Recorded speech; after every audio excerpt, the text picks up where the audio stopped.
right, ladies, would you mind please telling me about your characters? I play Nicole. Nicole is Dave Bautista's. Well, that's not. He's not playing himself, but I play his daughter in the movie. And she's an artist, and she doesn't get along with her dad super well because they kind of butt heads. They're both sort of stubborn and insistent that they are right. So it's an interesting dynamic between the two of them, and it's a really fun part to play. And I play Becca, who is Stu's friend from college. And they had one crazy night once in the past that Becca doesn't even remember. She totally remembers, and she's stringing him along, I think.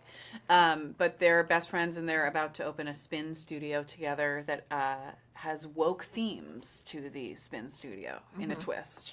Spinster, I loved the name. Yeah, and Becca believes that that's what the movie's about, spinster, but it's not. And then how alike or disalike would you say you are to your characters? I think I'm somewhat similar to her. I do like to put people in their place. That is a favorite pastime of mine.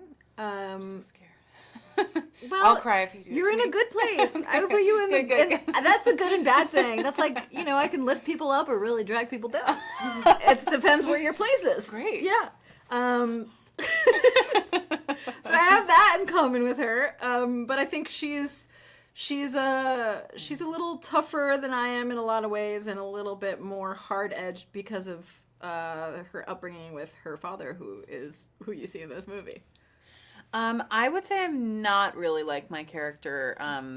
Unlike Natalie, I'm a human apology. So confrontation terrifies me. I would say Becca is pro-confrontation, although they never have had the talk about their friendship, so maybe we are similar.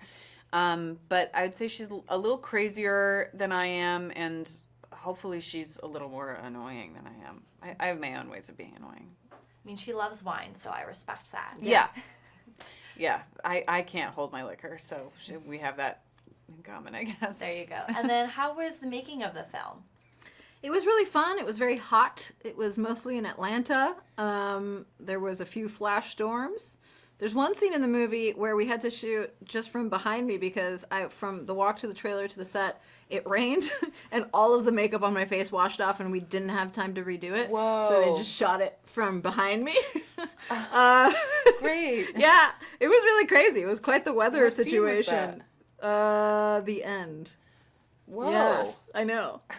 Pivotal scene. Yeah.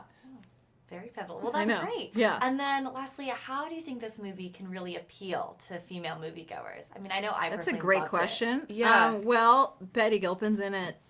She's really great. I don't know if you've seen Natalie her Morales in a is show in it. called Glow or Nurse Jackie. She's fantastic. And I also think that it's not, despite the trailers, it's not just about the dudes.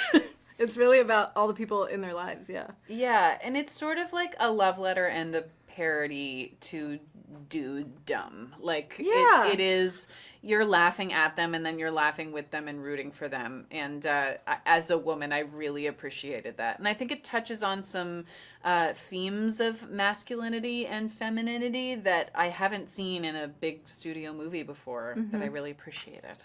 Couldn't agree more. Well, thank you both Thank for your you. time. Thanks. Now, Hilary Swank was able to naturally sink into her role as the tough girl Maggie Fitzgerald in $1 Million Baby. Swank says she had a very similar upbringing to Maggie, having had a poor and difficult childhood, living out of a car with her mum after her father left the family when she was 6.